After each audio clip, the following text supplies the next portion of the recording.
पंक्तियों के भाव को समझो। मेरी चाहत की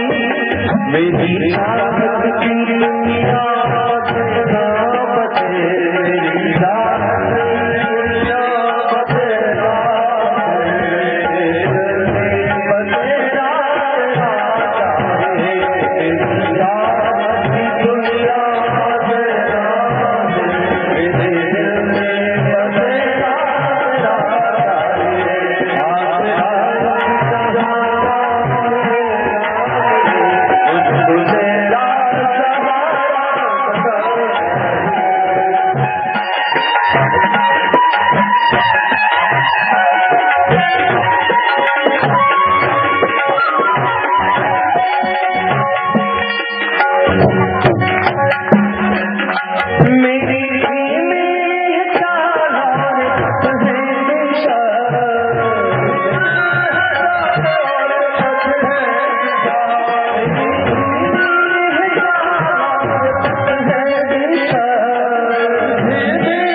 कृपा ही न होती जो आदत तुम्हारी, सुनी ही रहती अदालत तुम्हारी। हे कृपा निधान, हे दया निधान, हे करुणा निधान, हे प्रेम सिंधु, इसका छोटा हम आपके सिवा और किसी के चरणों में हमारी श्रद्धा नहीं जगती। आप ये दो अवतार राम और कृष्ण और किशोरी राधिका स्वरूप ही हमारे बीच की है और परमात्मा ने दर्शन कराया है।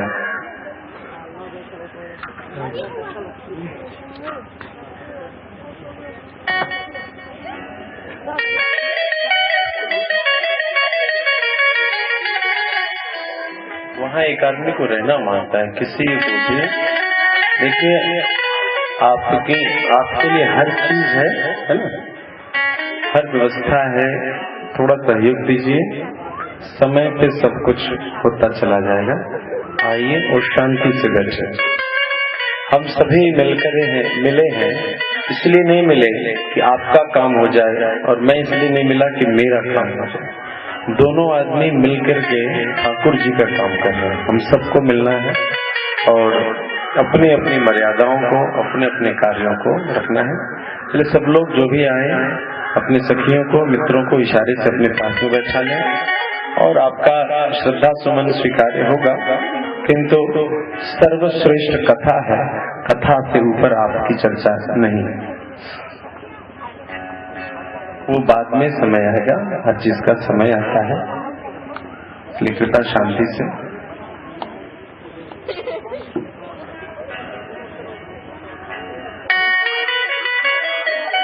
कल हम लोगों ने बढ़िया सुंदर चरित्र सुना कि किस प्रकार से आज ठाकुर जी की गृहस्थी की कथा कुछ सुन लें।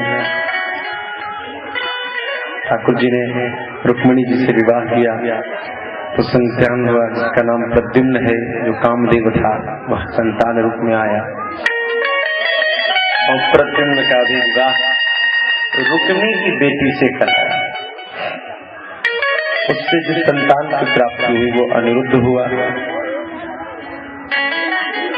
उषा जो बाणासुर की बेटी है, उसने भगवती का पूजन किया तो उसे कल्पना आई एक छवि, यही तुम्हारा दूल्हा हो। अब उषा ने अपनी सखी से कहा, सखी मुझे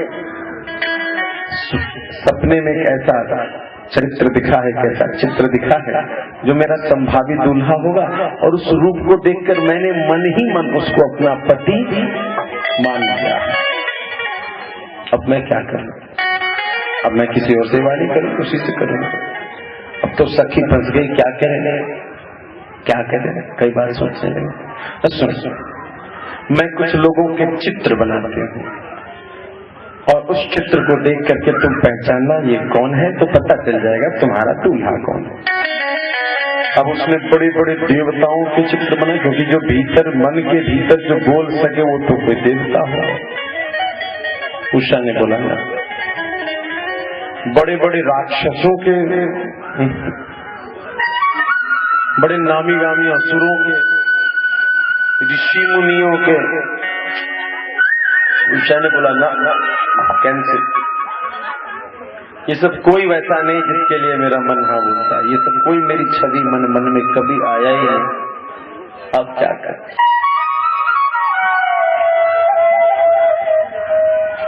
तब उसने मरते लोगों के बड़े बड़े राजाओं का नाम बनाना शुरू किया। फोटो, वो लगता है कोई संसार में रहने वाला फोटो बना को बढ़िया। वो जो आदमी होता है जो कैदियों को पकड़ने के लिए, चोरों को पकड़ने के लिए जो स्क्रिप्ट बनाते हैं, उस तरीके की कला की जानकारी थी। कैसा नाक है, कैसा आंख है, कैसा भौं है, बाल कैसा देखा, ओठ कैसे थे, गाल कैसे थे।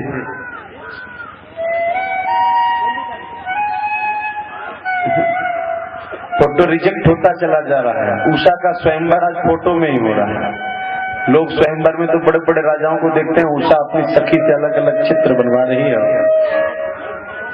बनाते बनाते जैसे ही यदुवंशियों के चित्र बनने लगे तो उसमें थोड़ा ध्यान देना शुरू किया।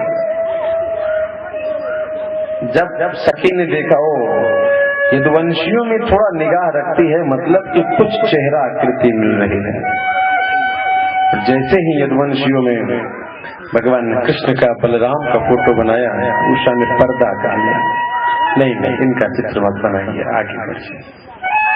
प्रद्युम्न का बनाया, पर्दा करिए। अरे नहीं, मुझे इनकी छवि देख करके लज्जा आ रहा है, संकोच हो रहा है। अच्छा, इसकी अगली सीढ़ी अनिरुद्ध का चित्र बनाया, आनंद आ गया। उषा ने कहा यही है वो जो मेरे सपनों में आया था, सपनों का राजकुमार यही। ठीक है, अब क्या हो? अरे जानती हो ये कौन है? कौन है? बड़ा मुश्किल है ये व्यवस्था। क्यों? ये द्वारिका नाथ का पोता है। लेकिन तू कहती है तो कुछ माया जानती थी। वो वहां से गई और अनिरुद्ध को कहा, उषा के कमरे में पटक दिया। उषा का अनिरुद्ध का आंख खुला तो दिखा रहे ये। उषा ने कहा, हे स्वामी, हे प्राणनाथ, देखिए ये आपकी चित्र बनी। सब दिखाया। तब अनिरुद्ध को विश्वास हुआ, हाँ ऐसा हो सकता है ये घटना। अब आप यहीं रहिए और बाहर मत जाइए, मेरे पिताजी बड़ी पिटाई करेंगे। तो रनिवास में अनिरुद्ध रहने लगा छिपा छुपी। ये बात किसी को इधर रुक्मिणी एकदम, आप तो बस इधर उधर में लगे रहते हैं। पोता घर में नहीं हो तो दादी की क्या स्थिति होगी? कन्हैया जी का तो सर एकदम जो है मसाज करती थी, ठर्रा रहती थी। मेरा पोता कहाँ है? अनिरुद्ध कहाँ है बताइए, पता कीजिए, दूतों को भेजिए, मेरा पोता गायब है घर से। कैसी सुरक्षा है द्वारिका की, क्या करते हैं गुप्तचर? अब तो ठाकुर जी का पोता गायब, क्या करेगा? खोजते खोजते बड़ा परेशान, दूतों से पता चलवाया। जब कोई दूत काम नहीं करता है तो एक फ्लाइंग स्क्वाड होता है परीक्षा के समय, वो बिना बताए बिना टाइम पे पहुंचता है। तो कौन है देवताओं का? नारायण नारायण नारायण नारायण। द्वारिकानाथ जी का मुंह लटका हुआ। अब बीबी से 4 बात सुनेंगे सवेरे सवेरे तक। पोता तो गया ही गया है, लेकिन बीवी भी है, मेरा पोता गया है। सबका कुछ खोजते, मेरे पोते का रिपोर्ट दो। महाराज द्वारिकानाथ की जय हो जय हो। अरे नारद जी बाबा आओ आओ, बड़ी कृपा है। देखो मेरी गृहस्थी दांव पर लग गई है। ठकुरानी जो है गरम है। आज थोड़ा हंसी मजाक नहीं करना, ठकुरानी एकदम मूड ऑफ है आज, हम काम की बात करना सकते। नारद बाबा ने बोला ऐसा क्या? ठकुरानी का आपने मूड ऑफ क्यों कर दिया? अरे बाबा हमारा पोता घर से गायब है। अरे ठाकुर जी आपका पोता किडनैप कर दिया, किसने? अब नारद बाबा तो कुछ आनंद लेंगे। आप तो सबका सब गायब करते थे, आपका पोता कौन गायब कर दिया? वृंदावन बहुत गायब किया है आपने। ठाकुर जी कह रहे नारद चुप रहे, अब मैं राजा हूँ, अब मैं थोड़े चोरी करता। द्वारिकानाथ रुक्मिणी सुन रही तो क्या बात हो रही है भाई? नहीं ठकुरानी सब ठीक है, बस थोड़ा बहुत। ठाकुर जी ने कहा बताइए मत ज्यादा इधर उधर, बड़ी परेशानी है, पोता खोजने का फरमान मिल गया है। अरे जो आप करते थे ना वो आपके पोते के साथ हो गया। नारद बाबा क्या बोल रहे हैं? हाँ, सबके घर का बढ़िया बढ़िया माल चोरी करके आप गड़बड़ करते थे। आपके घर का जो बढ़िया वाला माल है, जो आपका मक्खन है पोता, उसका गड़बड़ी हो गया है। आपको कुछ मालूम है? हाँ, उसका जो अपहरण है उषा ने किया और वह उषा के यहाँ कैद में है। बाणासुर के कारण वो घर से बाहर नहीं निकल रहा, तो उषा के साथ आपकी बहू के साथ वो वहां पर है। इतना सुनते तो साहब सरकार बलराम आदि के साथ, प्रद्युम्न के साथ द्वारिकानाथ भगवान गरुड़ पर चढ़कर आक्रमण करते हैं। बाणासुर की वही मुर आदि असुरों का उन्होंने नाश किया। कई तिरछे भाल कमान वाले कई बड़ी बड़ी बाउंड्रीज थी, जिन बाउंड्रीज को काट काट के और वही मुर नामक असुर, उन सब का नाश करते हुए भगवान बाणासुर के यहाँ प्रवेश करते हैं। बाणासुर से वध होता है, खूब युद्ध होता है, इधर से भी चल रहा उधर से भी। बाणासुर को महादेव की कृपा प्राप्त है। जब उसने देखा कि द्वारिकानाथ से युद्ध में असंभव है विजय प्राप्त करना, तो महादेव को बुलाया। महादेव त्रिशूल लेकर, डमरू लेकर युद्ध मैदान में। आज आमने सामने कौन है? कृष्ण और शिव। युद्ध प्रारंभ है। इधर से त्रिशूल और उधर से चक चक युद्ध प्रारंभ।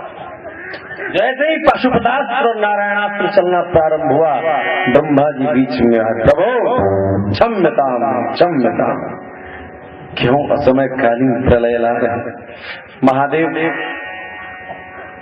कृपा करें, क्रोध न करें। ठाकुर जी आप भी कृपा करें, आज प्रलय आया। ठाकुर जी ने कहा मेरा पोता रखा है इसका, इसका जो भगत है इसने।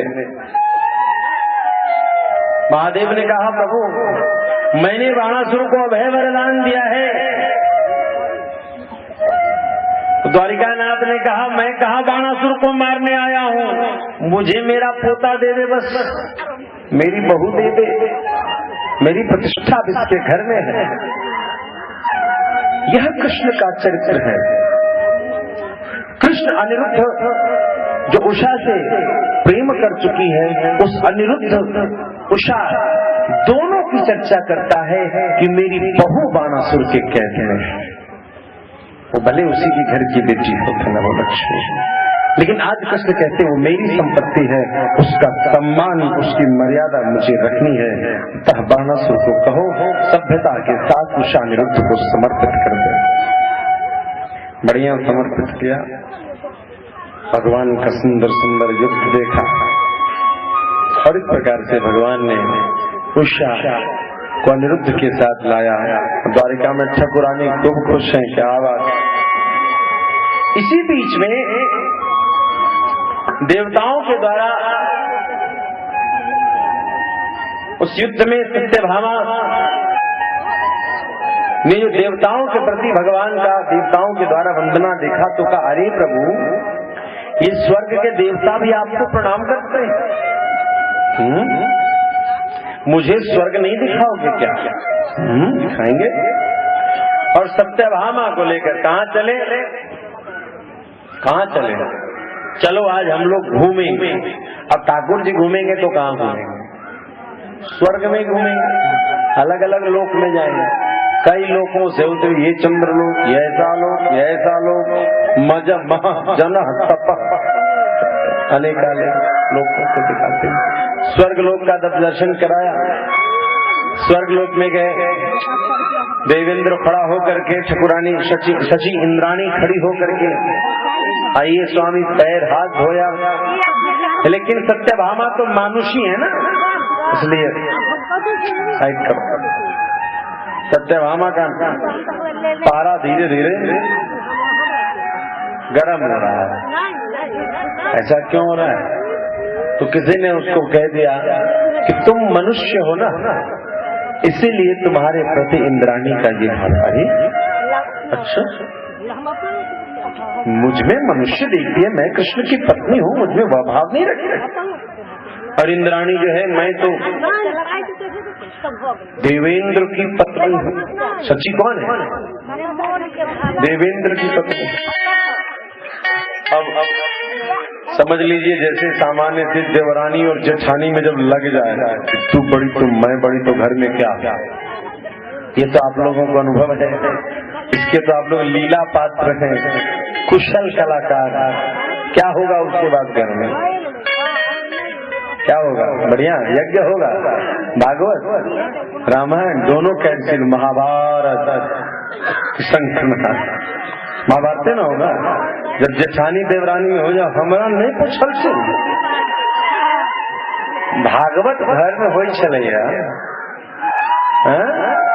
सतमा दिन कहे या कि चंदा बुआ रे पछा दिए, भागवत हो संस्था के कनिका गड़बड़ी हो। इतने दिन से किया नहीं कहल थी, हमारा कट्टा इच्छा है, हमारे गांव में कोनो नाम नहीं जाए, अंतिम में दे भाई अपन नाम कह के दे दे, तब हमारा नाम जेठानी से। अच्छा एक बेर कह ले, अगला बेर हमको बताए ना।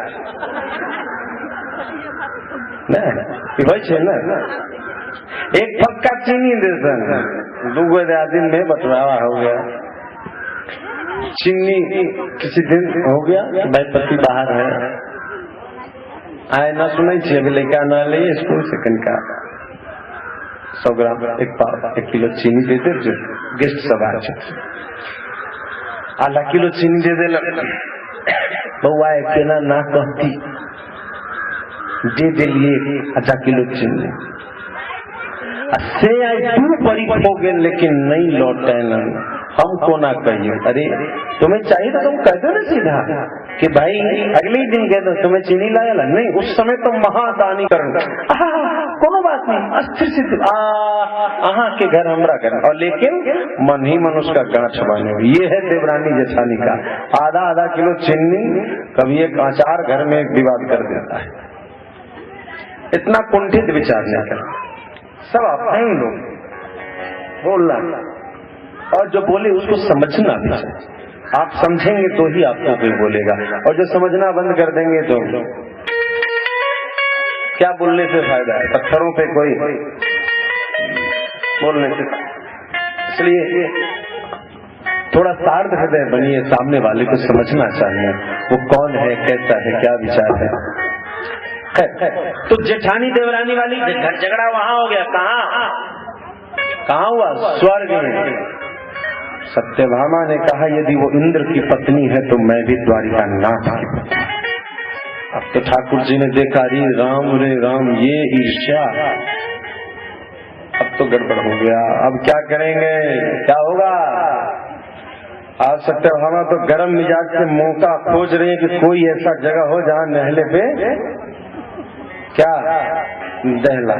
अच्छा आई जे कैलम से ठीक से देखै छी, अब उसी समय से गुन धुन में कब मौका आएगा देखै छी तरीका का।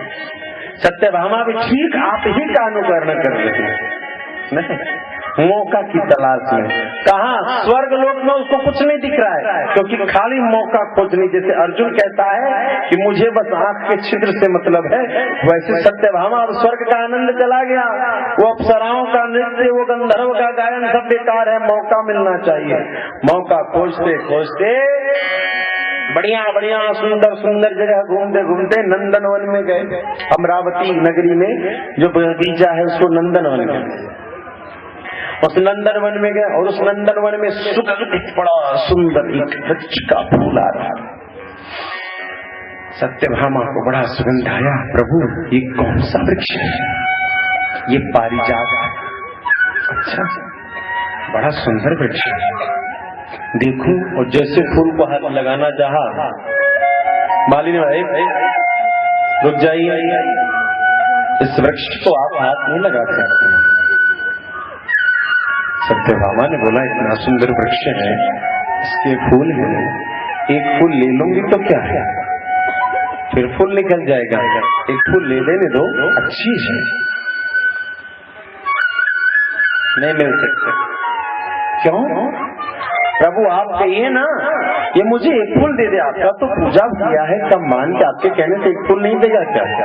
दे देगा, आप कहिए ना। द्वारिकानाथ ने कहा क्यों भाई माली, तुम्हें ये फूल देने में क्या दिक्कत है, क्यों नहीं दे रहे ये फूल?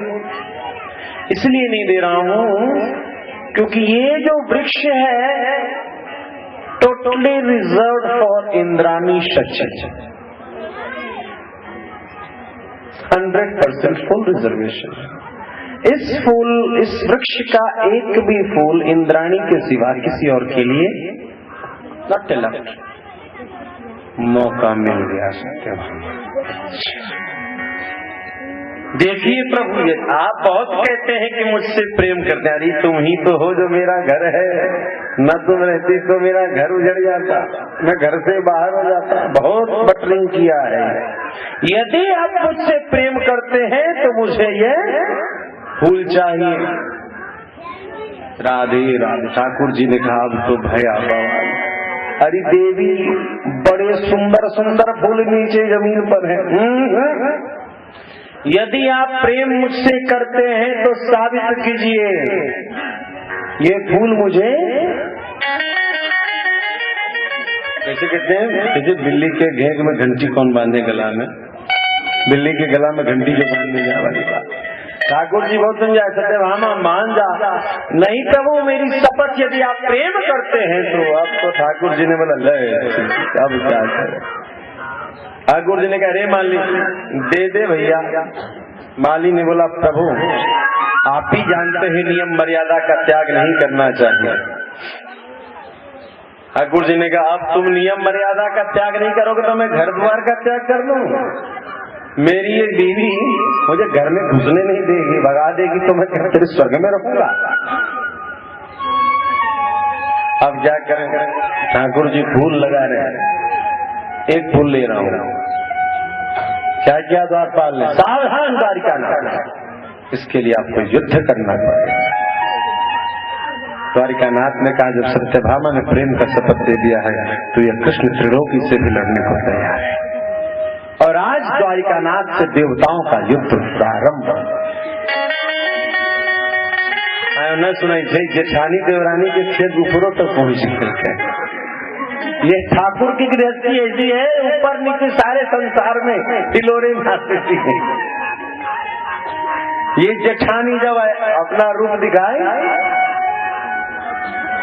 स्थिति गंभीर हो गया, देवताओं में युद्ध प्रारंभ हो गया।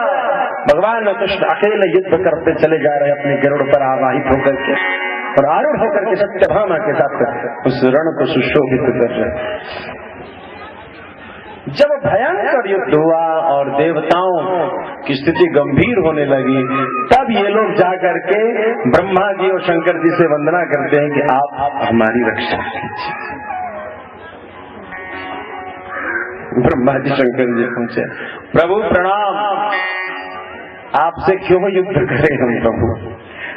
बोला ये इंद्र ये कुचेष्टा करता है, ये सत्य है कि पारिजात इसको समर्पित हुआ, लेकिन कोई प्रेम से भी पारिजात मांगता है तो इसे देने में क्या हर्ज है।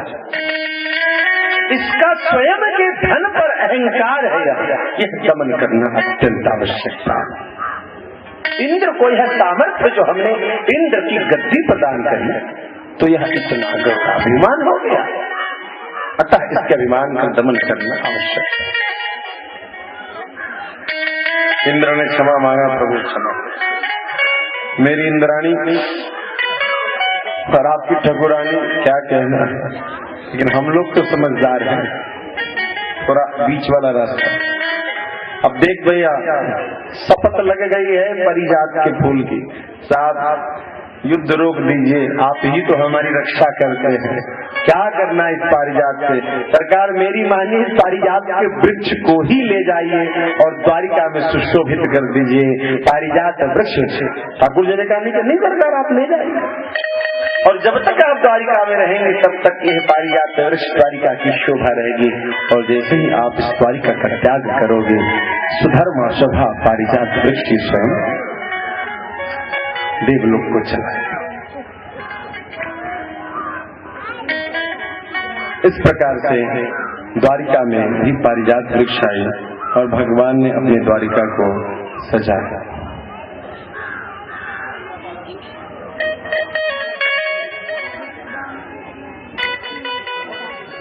कई चरित्र है, कई भक्त है। आज भगवान की विशेष भक्त की कथा। किसी ने भगवान के दर्शन की लालसा की, किसी ने भगवान के दर्शन की लालसा, स्पर्श यशोदा, किसी ने भगवान के मुरली की लालसा की, किसी ने भगवान के नृत्य की लालसा, किसी ने भगवान के साक्ष्य की लालसा की, तुम मेरे मित्र बनो, किसी ने भगवान की रक्षा के धर्म की लालसा की, किसी ने भगवान से प्रेम मांगा, किसी ने भगवान से दया मांगा, किसी ने भगवान से सन्निधि मांगी, किसी ने भगवान से उनकी याद मांगी कि तुम मुझे याद करो। एक सूर बांके बिहारी मंदिर में गया, भीड़ में धक्कम धक्की है। किसी ने कहा बाबा मंदिर में तो आ गए, चौखट को प्रणाम करो और चले जाओ। मंदिर में जाओ तो पहले सीढ़ियों को प्रणाम करो, क्योंकि सीढ़ियों पर जो चरण धूल है वो भगवान के भक्तों का है। यदि भगवान के भक्तों का चरण धूल तेरे मस्तक पर नहीं है तो भगवान तेरे किसी भी भेंट को स्वीकार नहीं करेंगे। इसीलिए विधि है कि पहले भगवान के भक्तों के चरण धूलि को प्रणाम करो, फिर मंदिर में प्रवेश करो। भगवान से पहले उनके भक्तों की चरण धूलि का स्पर्श का सिद्धांत कहता है कि भगवान कहते हैं पहले मुझ चरणाश्रित जीवों को यदि तू सम्मान करेगा तो तुझ पर मेरी कृपा अवश्य में बरसेगी। चौखट को प्रणाम कर लेने मात्र भगवान को प्रणाम करने का दर्शन का फल मिलेगा। यदि तुम मंदिर न जा सको, हमारे यहाँ मंदिरों में गुम्बद ऊपर लंबे बनाए जाते हैं, यदि तुम मंदिर न जा सको तो झंडे में कौन रहता है? कौन रहता है झंडे में? किसका फोटो रहता है? नहीं जानते हैं?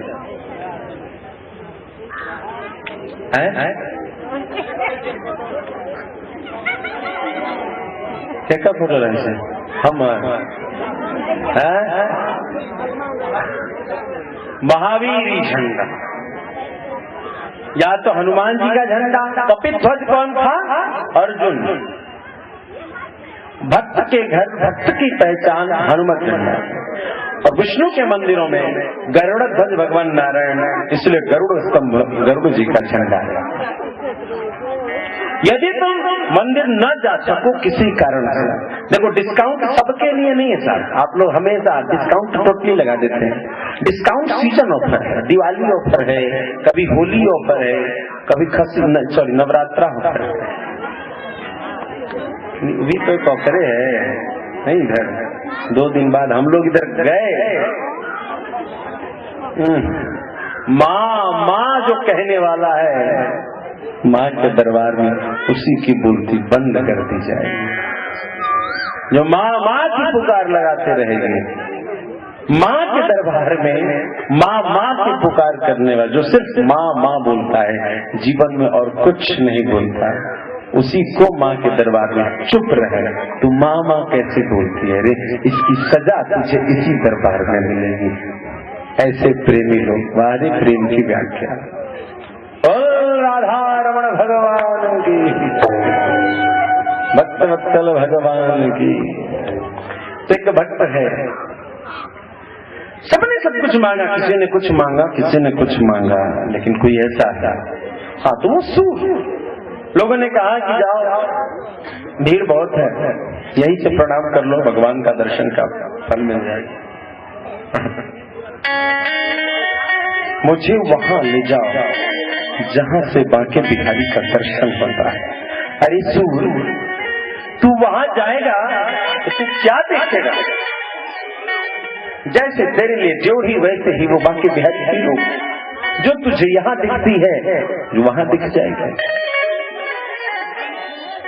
अच्छा, वहां जाकर भीड़ में धक्कम धुक्की में तुझे क्या मिलेगा?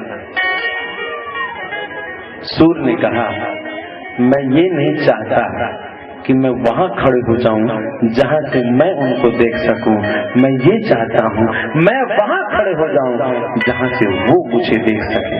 मैं उन्हें देखूंगा तो कुछ नहीं होगा, लेकिन यदि उन्होंने मुझे देख लिया तो मेरा सब कुछ हो जाएगा। जीव की स्थिति तक पहुंचे, उतनी पवित्रता पहुंचे जहां तक वो परमात्मा जो संसार का सबसे पवित्र वस्तु है तुम्हारे ऊपर कृपा बरसे। फूटी थाली में कोई रसोई नहीं परोसता। इस बर्तन को स्वच्छ करो, इस बर्तन को पवित्र करो, इस बर्तन को शुद्ध करो, इस बर्तन को चमका दो। साफ स्वच्छ चमकते बर्तन में रसोई परोसने में भी आनंद और रसोई पाने में भी आनंद आता है। सुदामा तो इनसे भी परे है। क्या बात है? सुदामा इसलिए प्रेम नहीं करता कि कृष्ण को देखे ना, कि कृष्ण की बंसी सुने, कृष्ण के मुखाकृति का दर्शन करे। नहीं चाहिए सुदामा को, नहीं चाहिए कृष्ण का वैभव, सुदामा को नहीं चाहिए कृष्ण की बंसी, सुदामा को नहीं चाहिए कृष्ण का नृत्य, सुदामा को नहीं चाहिए कृष्ण का वो रूप, क्योंकि सुदामा जानता है कृष्ण कौन है। सुदामा जानता है कि मेरा मित्र द्वारिकानाथ है और जग प्रचलित है कि वो भक्त वत्सल है, वो दीन बंधु है। उसके पास संसार के दुखिया ही जाते हैं।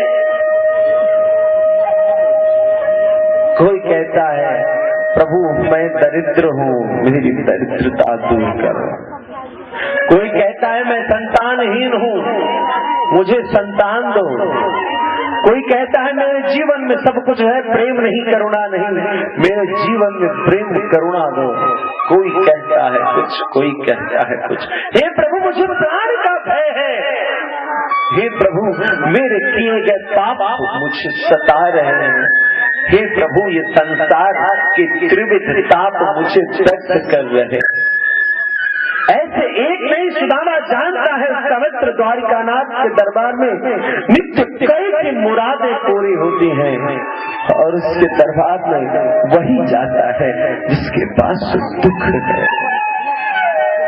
कुंती ने तो कह दिया विपदा संतुनो शश्वत तत्र जगत करो। हे कृष्ण मेरे जीवन में विपत्तियों का अवतार दे देना, क्योंकि मेरे कृष्ण मैं जानती हूँ कि जब विपत्तियों की बरसात होगी, जब विपत्तियों का बौछार होगा, उसी बौछार के बीच में छतरी बनकर के हे गोवर्धननाथ तुम संसार के विशाल जटिल समस्याओं को उस विशाल पर्वत को अपने काली उंगली पर उठा करके भी तुम मुझे आसरा दोगे, तुम मुझे शरण दोगे। सुदामा जानता है कि कृष्ण की व्यस्तता, कोई ये नहीं सोच रहा कि कृष्ण को क्या चाहिए,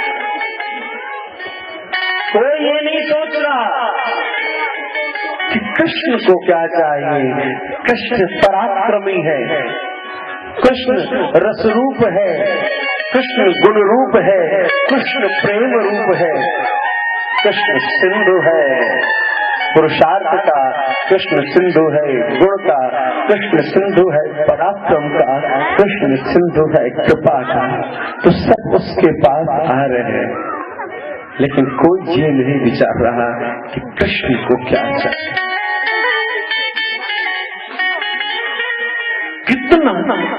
कितने कष्टों को कृष्ण स्वीकार कर रहा है।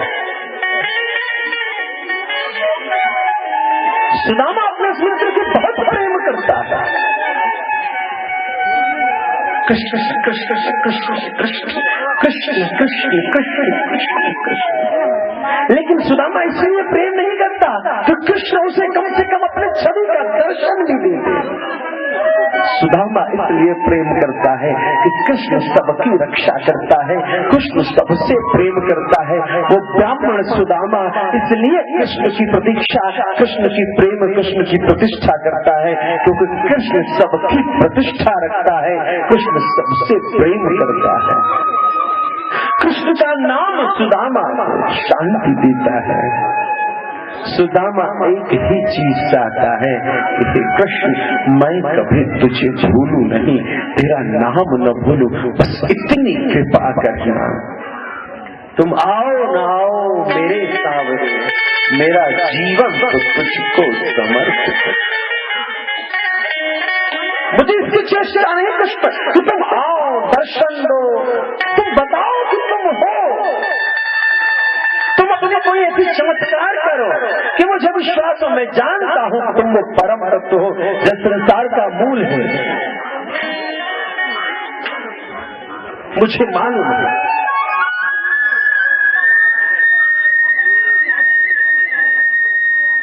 मुझे मालूम है कि तुम संसार का मूल हो, मुझे इसलिए तुम्हारी कृपा नहीं चाहिए कि तुम हो, तुम संसार में हो, तुम्हारी सत्ता है। इस बात को प्रमाणित करने के लिए तुम्हारी किसी चमत्कार की आवश्यकता मुझे। बस तुम्हारा नाम सुमिरन होता रहे, तेरे नाम मेरे जिह्वा से हमेशा निकलती रहे। कृष्ण मुझे बस यही स्थिति चाहिए। पत्नी सुशीला जो धर्मांगिनी है, कृष्ण कृष्ण कृष्ण कृष्ण की रट लगाए सुदामा से कहती है, स्वामी क्या कहते हैं, आपका मित्र द्वारिकानाथ ऐसा है, आपका मित्र द्वारिकानाथ ऐसा है, ये तो आप कहते रहते हैं, क्यों नहीं द्वारिकानाथ के पास?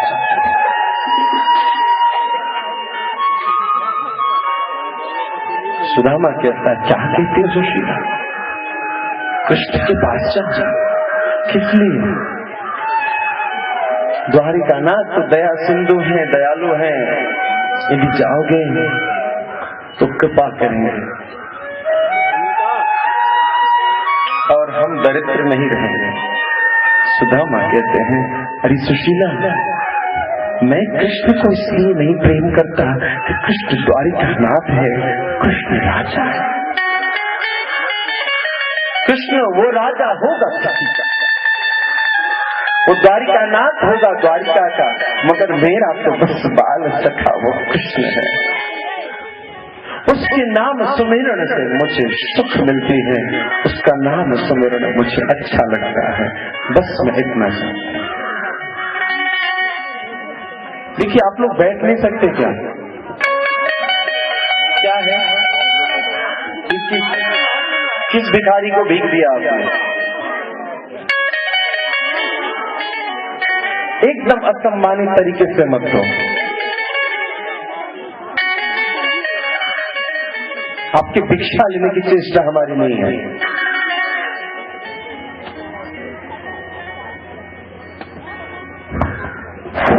सब गोटे कथा सुने छे, साग पूर्वक एखन कथा सुनू।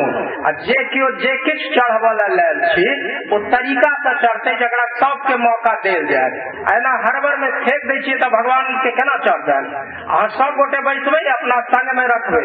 जहन ई समय भेटतै प्रवचनक बाद, तऽ अहाँ सबके बारी बारी से मौका देल जाए जे भगवान पर चढ़ेबै या गोर लगैत चलि जेबै। एना कला से ठीक नहीं हेतै, तें कहलनि हैं एखन सब आदमी अपना संग में राखू। जिनका जे चढ़ेबाक हुए सबके मौका भेटत, और सिस्टम से हमें सब आदमी चढ़ा के चलि। एना नहीं करियो। कथा सुनो प्रेम से। कहलन सुदामा के औरतिया हो, हलतिया हरा जाती। कहलन सुदामा के औरतिया हो, हलतिया हरा जाती।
सुशीला के बहुत समझाने पर सुदामा जी तैयार हुए और सुदामा जी ने कहा, अरे तुम जो मुझसे कहती हो कि मैं जाऊं, ये बताओ कि मान लो मैं जाऊं तो मेरा मित्र है, यदि मित्र से मिलने जाऊंगा तो कुछ संदेश लेकर के जाऊंगा ना।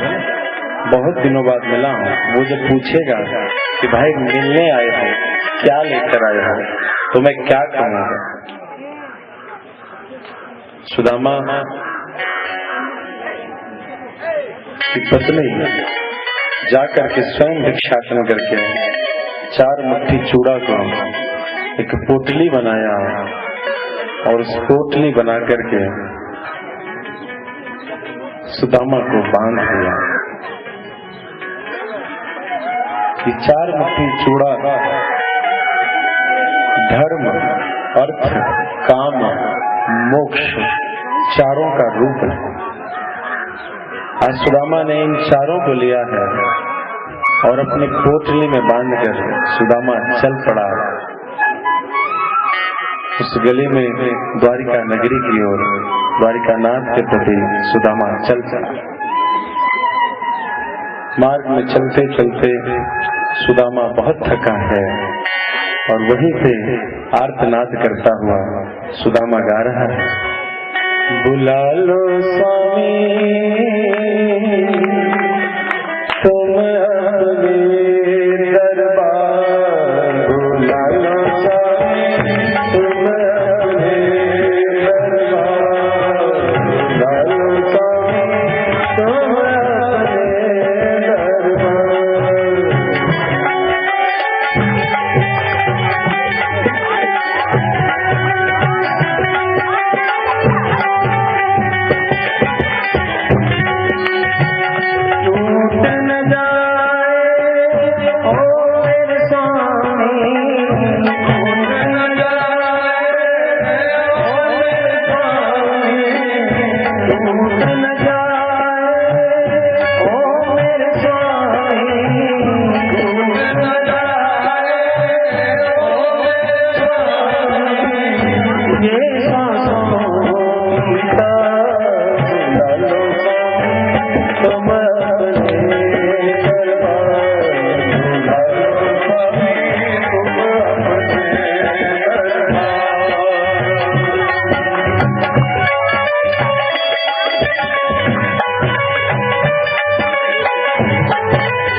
दया की मैं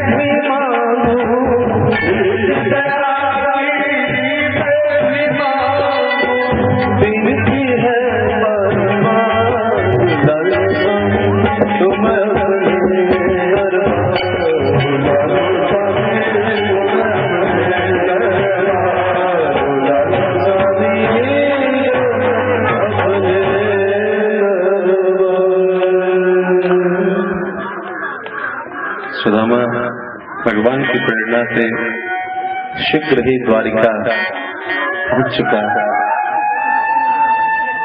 और सुदामा जब विशाल गोपुर से युक्त उस नगरी को देखता है तो एक बटोही से पूछा, भैया क्या ये द्वारिका नगरी है? तो हाँ, यही द्वारिका नगरी का प्रवेश मार्ग है। सुदामा द्वारपाल के पास जाता है, भैया क्या यही द्वारिका है? हाँ, कहाँ के रहने वाले आप? क्या नाम है आपका? भैया मेरा नाम तो सुदामा है। अच्छा, क्या काम है? किससे मिलना है तुम्हें? मुझे तो द्वारिका नाथ से मिलना है, द्वारिका के महाराज द्वारिका नाथ से मिलना है। अरे ये मित्र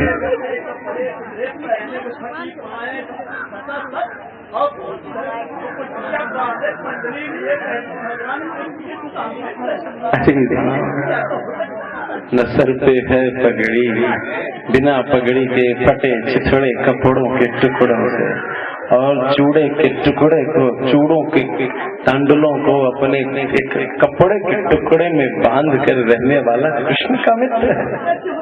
ये कैसे हो सकता? महाराज अधिराज द्वारिकानाथ, जिसकी चरण चौखट पर बैठकर सभी अपने राज्य की रक्षा और अपने राज्य के ऐश्वर्य गरिमा की याचना करते हैं, जिसकी चरण की चौखट पे देवेंद्र भी आकर नतमस्तक होता है, स्वर्ग का राजा वो इंद्र भी आकर प्रणाम करता है, उसका मित्र इतना दरिद्र। अरे भैया, तो किस द्वारिकानाथ से मिलने आए हो? मैं इसी, क्या ये द्वारिका नगरी है? हाँ, यही द्वारिका नगरी। भैया मैंने सुना है मेरा मित्र द्वारिका का राजा हो गया। द्वारिका जो समुद्र से चारों ओर से घिरी बीच में द्वीप है, उस द्वारिका का राजा द्वारिका नाथ मेरा मित्र है।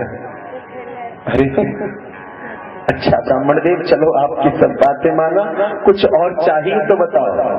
कपड़े चाहिए, अन्न चाहिए, रत्न चाहिए, धन दौलत चाहिए, क्या चाहिए आपको? नहीं रे, अरे द्वारपाल मुझे कुछ और नहीं चाहिए। हे ब्राह्मण देव, मुझ पे विश्वास करो, महाराज का आज्ञा है कि जो भी ब्राह्मण यदि कभी द्वारिका की नगरी में आना चाहे, उसे जो कुछ भी चेष्टा उसकी पूर्ति करो, क्योंकि ब्राह्मण को देने से कभी किसी का घटा नहीं, उसका वर्धन होगा। राजकोष से ब्राह्मण के लिए दान करते समय मुझसे पूछने की आवश्यकता नहीं। उसी अधिकार से मैं आपसे पूछता हूँ, हे ब्राह्मण देव, आपको क्या चाहिए? आपकी क्या आवश्यकता है? क्या कन्या के विवाह के लिए धन चाहिए? भवन निर्माण के लिए व्यवस्था चाहिए? या घर में भोजन की दिक्कत है, उसके लिए अन्न चाहिए? हे ब्राह्मण देव, या आपके पास भूखंड नहीं, खेती करके गृहस्थी चलाने के लिए कोई भूखंड चाहिए, गांव चाहिए, क्या चाहिए? सुदामा कहता है, तुम मुझे अनुचित रूप से न पूछो द्वारपाल, मुझे इन सब किसी चीज की आवश्यकता नहीं, मुझे तो बस द्वारिका नाथ से एक बार मिला दो, वो मेरा बाल सखा, मैं उससे मिलने आया हूँ। अच्छा देखो ब्राह्मण देव, यदि तुम्हें किसी और चीज की इच्छा है तो मुझे कह दो, वरना द्वारिका नाथ कहेंगे कि आपको देने में विलंब हुई आपकी आवश्यकता की चीजें, यह द्वारिका नाथ को स्वीकार नहीं होगा। अतः यदि कोई याचना हो तो आप जरूर मुझे अवगत कराएं। सुदामा ने कहा, याचना ही तो कर रहा हूँ, द्वारिका नाथ से मेरा दर्शन करा दो, द्वारिका नाथ से मेरा मिलन करा दो। द्वारपाल, मैं द्वारिका नाथ से मिलना चाहता हूँ, मुझे न धन चाहिए न मुझे दौलत चाहिए। द्वारपाल, तू मेरी परीक्षा न ले, क्या ये वही द्वारिका है जिसका राजा वो वृंदावन का रहने वाला वृंदावन बिहारी द्वारिका नाथ? सुदामा के इस पुकार को देखकर द्वारपाल को विश्वास हुआ। अवश्य में, हाँ ब्राह्मण देव आप रुके, मैं अभी स्वामी के पास जाता हूँ। द्वारिकानाथ भगवान द्वारिकानाथ ने पूछा, अरे द्वारपाल कैसे आना हुआ?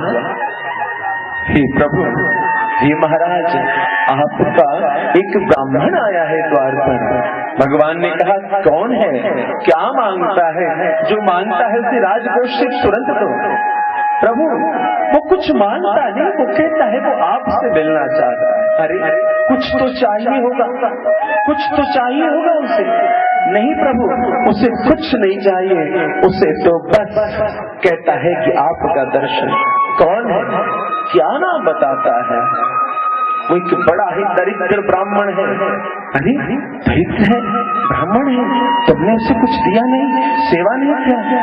नहीं प्रभु, मैं उससे पूछता रहा क्या चाहिए, मगर वो कुछ स्वीकार नहीं कर रहा। वो तो कहता है कि बस आपके दर्शन चाहता है। वो कहता है कि वो आपका बाल सखा। क्या नाम बताता है? जैसे ही द्वारपाल ने कहा सुदामा, भगवान श्याम सुंदर से न रहा जा। जब तक रुक्मिणी सत्यभामा समझती तब तक भगवान द्वारिकानाथ दौड़ पड़ते हैं, और दौड़ते हुए भगवान द्वारिकानाथ सुदामा सुदामा सुदामा। अरे इतने दिनों बाद और भैया कैसे हो? चलो चलो चलो राजमहल में प्रवेश करो। आओ मित्र, बड़े दिनों बाद तुमसे दर्शन हुआ। बहुत दिनों से सोच रहा था कि मेरा सखा सुदामा कहाँ, मैं किसके साथ बातें करूंगा। कृष्ण अपने हृदय की बातें किससे करे? सखा तो कोई होना चाहिए। सुदामा तुझसे कितनी प्यारी प्यारी बातें करता था। ये कृष्ण जब से द्वारिकानाथ बना तब से मित्र के सख्यता के लिए तरसता है।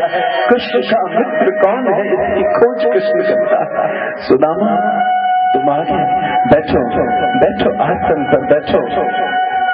सुदामा कहता है प्रभु ये तो द्वारिका की सिंहासन की गद्दी है, मुझे बैठाते हो कृष्ण, मैं दरिद्र ब्राह्मण हूँ। भगवान कहते हैं अरे मित्र तू ये शब्द न बोल, मित्र की हर संपत्ति तेरी है, तू कुछ भी हो भले ब्राह्मण हो सुदामा, मगर तू मेरा मित्र है। क्या सुदामा तू मुझे अपना मित्र नहीं मानता? सत्य बता, तू द्वारिका के राजा द्वारिकानाथ के पास आया है या मित्र उस कृष्ण के पास आया? सुदामा कहता है मैं किसी द्वारिकानाथ को नहीं चाहता, मैं कृष्ण से मिलने आया। तो आज कृष्ण अपने आसन पर तो बैठा रहा है तुझे। सुदामा ये किसी द्वारिका की गद्दी नहीं, ये वो स्थान है जहाँ तेरा मित्र बैठता है। क्या तू अपने मित्र के स्थान पर नहीं बैठे? सुदामा अरे रुक्मिणी क्या खड़ी देखती हो? मेरा मित्र ब्राह्मण है, मैं ब्राह्मणों की पूजा करता हूँ। जाओ जल्दी से कलश में जल भर के लाओ, आज मुझे मेरे मित्र के पैर धोने हैं। जब तक सुदामा कलश पात्र में जल लेकर आती तब तक परमात्मा ने नीचे रखे पात्रों में सुदामा के पैरों को देखा तो क्या देखा? वह पैरों में कई कपड़े चोरे। वो कृष्ण जो अपने भक्तों के जीवन में एक पीड़ा अनुभव नहीं करना चाहता, वो कृष्ण जो कभी स्वीकार नहीं करता कि किसी भी भक्त के जीवन में एक जीवन में कोई कांटा हो, उस कृष्ण का मित्र अयाचक सुदामा जो कृष्ण से भी कुछ नहीं मांगता। मेरे बंधु सुदामा दरिद्र नहीं है, सुदामा को दरिद्र मत समझना। त्याग की वो मूर्ति है जो गोपियों से भी बने, गोपियों को कृष्ण की प्रेम की लालसा करती है, मगर सुदामा मां प्रेम चेष्टा करता है सुंदर होता रहे। मैं जानता हूँ कृष्ण की त्रिलोकनाथ है, तेरे दर्शन को व्याकुल सारा कृष्ण तो बहुत व्यस्त है, तेरे ऊपर इतने दायित्व है कि तेरे ऊपर सुदामा अपने प्रेम का दायित्व भी नहीं देता। ये सुदामा अयाचक है जो कृष्ण से प्रेम इसलिए करता है क्योंकि कृष्ण प्रेम तत्व है।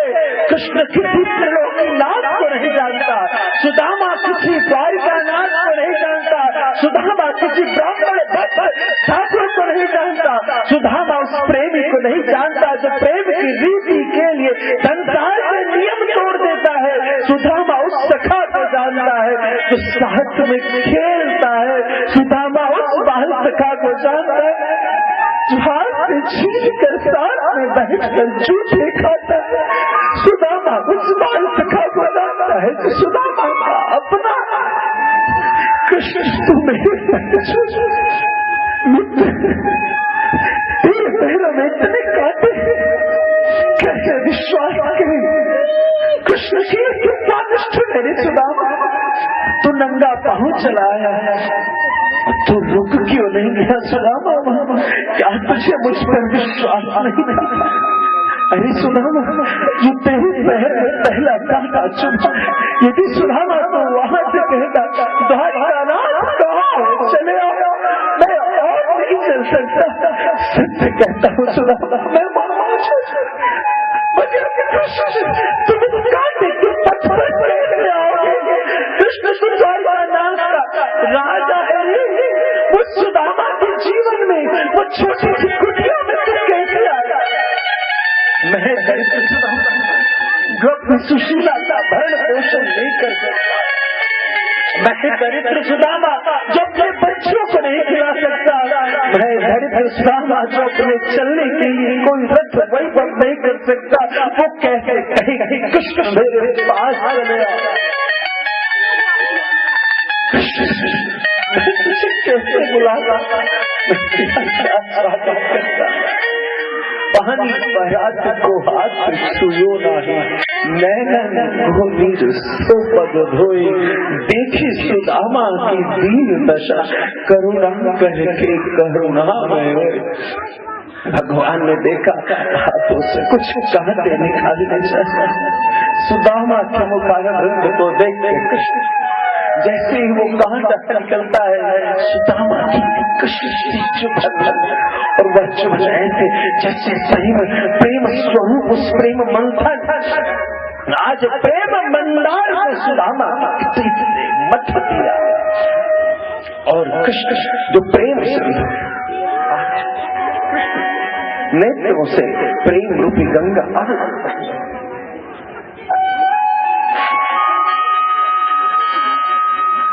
भगवान कृष्ण हाथ से जो कांटे नहीं निकल रहे हरि सुदामा ये कांटे ज्यादा चुभ रहे कृष्ण उन कांटों को परमात्मा आज विवश है उसे मालूम है कि ये कांटा जीव को चुभता है निकलते समय भी चुभता और चुभने समय भी चुभता आज निष्ठुर कृष्ण वैवाहिक की भूमिका निभाता है और उन कांटों को निकालता है हरि सुदामा देखा कृष्ण जो कांटे हाथों से नहीं निकलते तो सुदामा के चरणों की धूलि में अपने मुख को लगाकर कांटों से परमात्मा उस कांटे को खींचते हैं भगवान कहते हैं मेरे भक्त मेरी चरण धूलि का स्वाद चखते हैं तो मैं भी अपने भक्तों की चरण धूलि में कोई भाव पेट नहीं रखता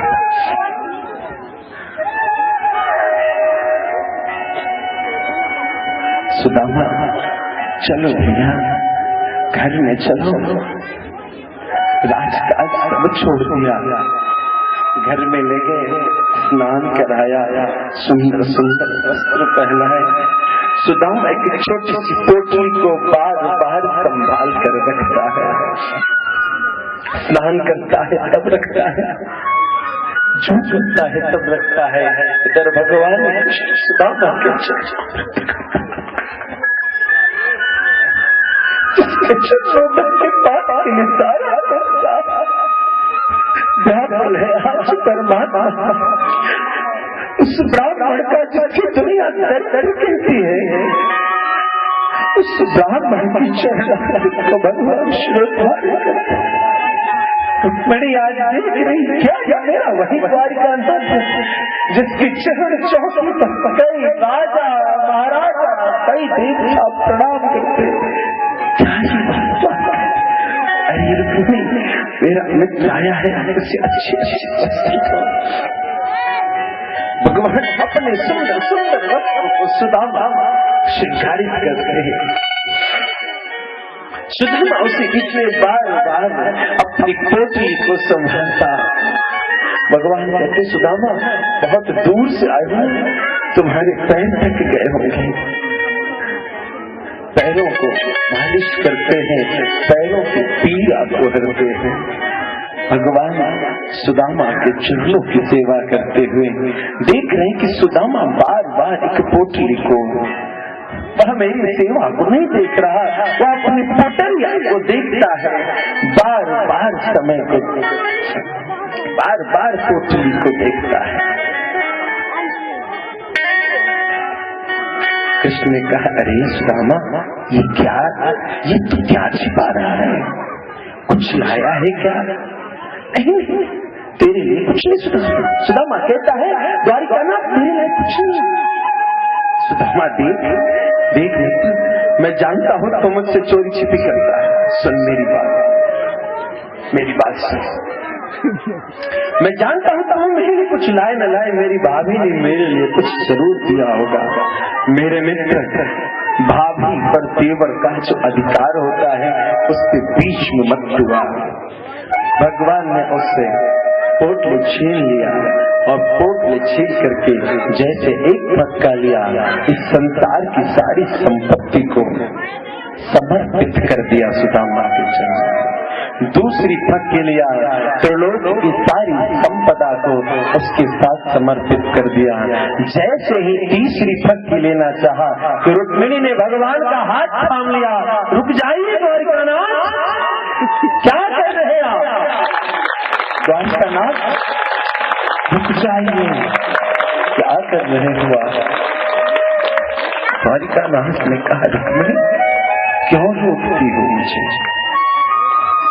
रुक्मिणी ने कहा, प्रभु यह सुदामा नहीं जान रहा आप इसे क्या प्रदान करते हैं। भगवान जब देते हैं तो कहकर नहीं देते। मन में विलास करने वाली रुक्मिणी ने कहा, हे मनमोहन, आपने पहली फटकी में इस वसुंधरा की संपत्तियों का स्वामी बना दिया, दूसरी फटकी में आपने त्रिलोकी की संपत्ति ऐश्वर्य का स्वामी बना दिया। अब सिर्फ हे द्वारिकानाथ कृष्ण ने कहा, जब मेरे भक्त मुझे देने में संकोच नहीं करते तो ही रुक्मिणी तू मुझे क्यों रोक रही? भगवान कृष्ण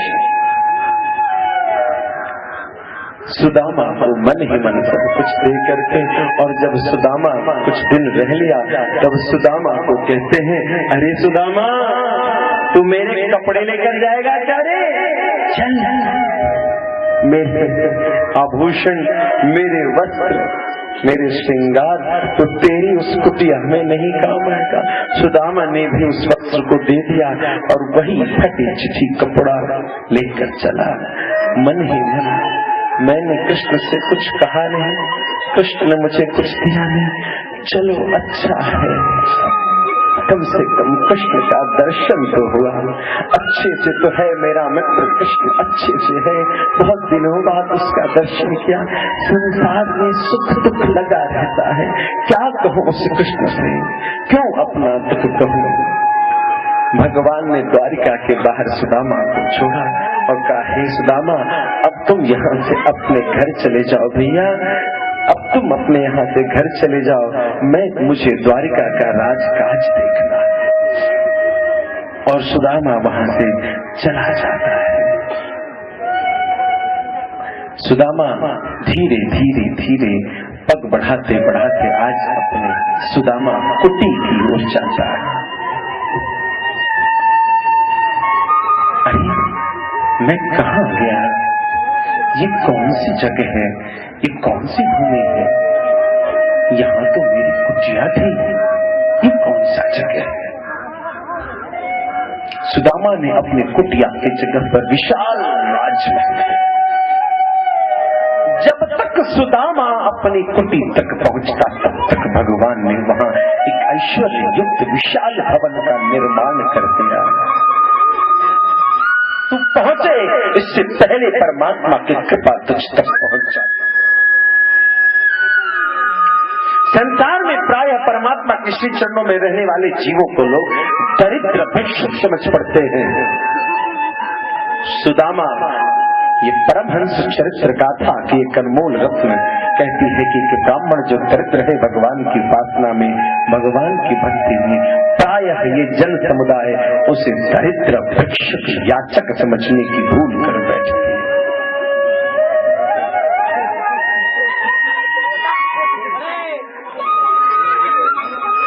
जीव किसी भी स्वार्थ से आबद्ध न हो, यहाँ तक कि परमात्मा को, परमात्मा के दर्शन की भी चेष्टा न करने वाला सुदामा, जो परमात्मा से इसलिए प्रेम करता है कि उनकी लीला विभूति का यशगान होता रहे।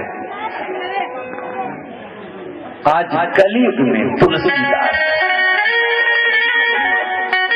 मानस की रक्षा करने के लिए जैसे ही युगल सरकार उसकी कुटिया की दाहिने बाएं करना शुरू करते हैं, चोर ने कहा बाबा तुम्हारी कुटिया की रक्षा कौन करता है रात में? बाबा ने कहा कौन, किसको देखा तुमने? चोर ने कहा आपको नहीं मालूम, कहीं राज सुरक्षा तो नहीं मिली? बाबा ने कहा नहीं। अरे बाबा एक बार रात में गुजरते गुजरते मैंने देखा कि आपके द्वार के दोनों तरफ एक सांवला और एक गोरा, दो राजकुमार धनुष बाण तरकश धारण करके आपके द्वार पर द्वार पाल की तरीके से दाहिने बाएं बाबा भगवान की साहित्य की कृपा को देखकर बहुत दुखी है। प्रणाम किया उस चोर को, अरे तुझे प्रभु ने दर्शन किया और मैं इतना बात की कि मेरे कारण भगवान को मेरी कुटिया की रक्षा करनी पड़ गई। तुलसी बाबा ने उस जगह कहा कि मैं अब योग्यता नहीं रखता इस परम पवित्र रामचरित मानस की रक्षा करने का। तुलसी ने स्वयं कहा अब मैं इस साहित्य की योग्यता नहीं रखता, मैं रक्षा नहीं कर सकता इस राम ग्रंथ की, जो भगवान की कल्पना, भगवान के चमत्कार, भगवान की कृपा देखकर व्यथित हो जाए कि प्रभु तुम्हें मेरी चिंता करनी पड़ी। इससे व्यथित होने का चरित्र द्वापर का सुदामा, त्रेता का केवट और कलयुग का तुलसी, जो भगवान की कृपा देखकर व्यथित हो जाए कि प्रभु आपको मेरी चिंता करनी पड़ गई, यह मेरा अपराध है, यह दास का अपराध है कि प्रभु तुम्हें मेरी चिंता करनी पड़ गई। मेरी आराधना, मेरे प्रेम में कोई त्रुटि थी जो तुमने मुझे चरित्र समझ लिया, इस संसार में भी मुझे चरित्र समझा, तुम भी क्या मुझे चरित्र समझ बैठे। हे प्रभु मुझे सांसारिक वस्तुओं की आवश्यकता नहीं, मुझे आवश्यकता तुम्हारे प्रेम की है। गुरुदेव जो आपने अन्यान में चर्चा, इसके बाद श्रीमद् भागवत में अत्यंत गुणास्पद नव योगेश्वर संवाद है, हंसोपाख्यान और दत्तात्रेय के 24 गुरुओं की विशेष चर्चा है जो बड़े सूक्ष्म है। इन सभी चरित्रों पर प्रकाश डालते हुए सुखदेव जी महाराज ने परीक्षित के जीवन में परमात्मा श्री कृष्णामृत का रसपान कराया। तब परीक्षित ने कहा हे प्रभु मेरे जीवन में अब कोई शंका नहीं रहा, कोई भी भ्रम नहीं रहा। सुखदेव ने कहा हे राजन आज 7 दिवस और यह बेला आने वाली है कि जब तक्षक तुझे डसेगा। जी परीक्षित यदि मैं इस स्थान पर रह गया तो तक्षक मेरे कारण तुझे डसेगा नहीं और ऋषि की वाणी व्यथित हो जाएगी, गलत हो जाएगी। अब मुझे इस स्थान का त्याग करना पड़ेगा। परीक्षित जी महाराज ने सुखदेव जी महाराज को प्रणाम किया। प्रेम से बोले सुखदेव जी महाराज हरि की कथा सुनाने वाले, प्रभु की कथा सुनाने वाले, तुमको लाखों प्रणाम, तुमको लाखों प्रणाम, तुमको लाखों प्रणाम, तुमको लाखों प्रणाम। हरि की कथा सुनाने वाले, प्रभु की कथा सुनाने वाले, तुमको लाखों प्रणाम, तुमको लाखों प्रणाम, तुमको लाखों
सुखदेव जी महाराज की जय।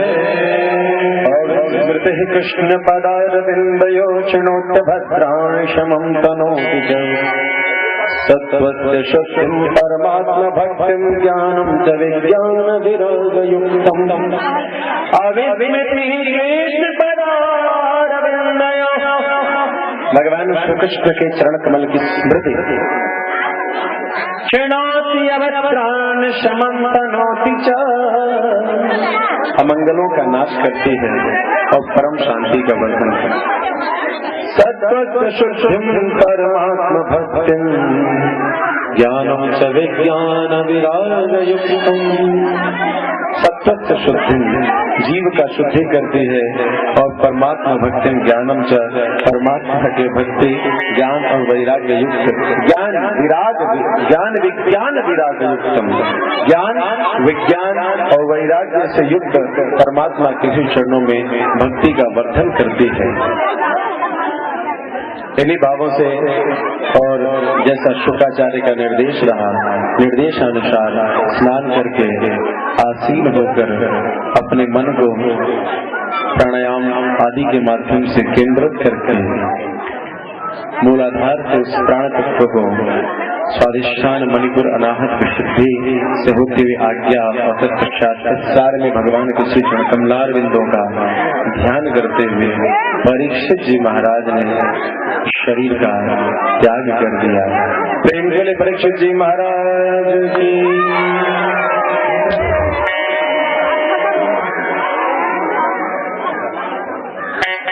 भगवान की कृपा से परमात्मा के श्री चरणार बिंदु में सन्निधि की प्राप्ति करने के लिए श्री परीक्षित जी महाराज परम धाम की ओर गमन कर गए। परीक्षित को तक्षक ले आया है और आत्मा विहीन उस शरीर पर अपना दंश किया है।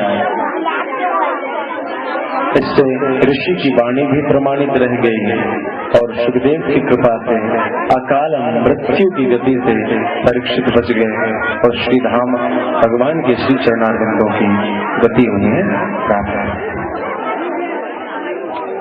यम ब्रह्मा वरुणेन्द्र स्तुन्वन्ति देवे तवे वेदैः साम्प्रमोपनिषदे गायन्ति यं सामगा ध्यानावस्थिततद्गतेन मनसा पश्यन्ति यं योगिनो यज्ञान्तं न विदुस्तुरासुरगणा देवाय तस्मै नमः।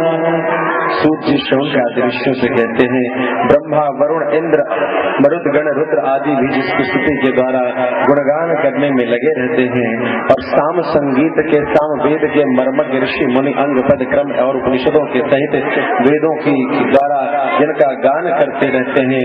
योगी लोग ध्यान के द्वारा जिस निश्चल एवं तल्लीन मन को जिस भाव में जिनका दर्शन प्राप्त करते हैं, यह सब करते रहने पर भी देवता दैत्य मनुष्य जिनके वास्तविक स्वरूप को पूर्णतया नहीं जान सके, मैं उन स्वयं प्रकाश परमात्मा को प्रणाम करता हूँ।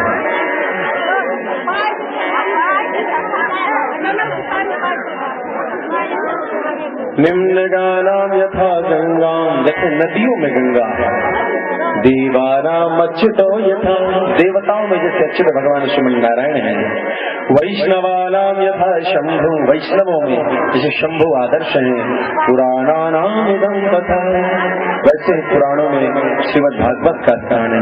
क्षेत्राणाम चैव सर्वेषां यथा काशी यमुत्तमा, सभी क्षेत्रों में जैसे काशी क्षेत्र श्रेष्ठ है, तथा पुराण व्राता नाम श्रीमद् भागवतम विजय, ठीक उसी प्रकार से श्रीमद् भागवत का स्थान सबसे ऊंचा, सभी पुराणों में सबसे ऊंचा है। आइए हम सभी हाथ जोड़कर श्रीमद् भागवत के विश्राम स्थली के श्लोकों को पाठ करेंगे। सब लोग बड़ी शांति से, जो जहाँ हैं सब लोग बैठ जाएं। 2 श्लोक सब लोग 2-3 श्लोक एक साथ पढ़ेंगे। योगींद्राय नमस्तस्मै, योगींद्राय नमस्तस्मै, शुकाय ब्रह्मरूपिणे, शुकाय ब्रह्मरूपिणे, संसार सर्पदष्टं यो, संसार सर्पदष्टं यो, विष्णुरातं मुमुचत, विष्णुरातं मुमुचत, योगेन्द्राय नमस्तस्मै, योगेन्द्राय नमस्तस्मै, शुकाय ब्रह्मरूपिणे, शुकाय ब्रह्मरूपिणे, संसार सर्पदष्टं यो, संसार सर्पदष्टं यो, विष्णुरातममुमुचत, विष्णुरातममुमुचत। हम योगियों के जो राजा हैं, ऐसे शुक स्वरूप ब्रह्म स्वरूप शुकाचार्य को प्रणाम करते हैं, जिन्होंने संसार पर सर्प से डसे हुए जीवों का परीक्षित जी महाराज का उद्धार किया। भवे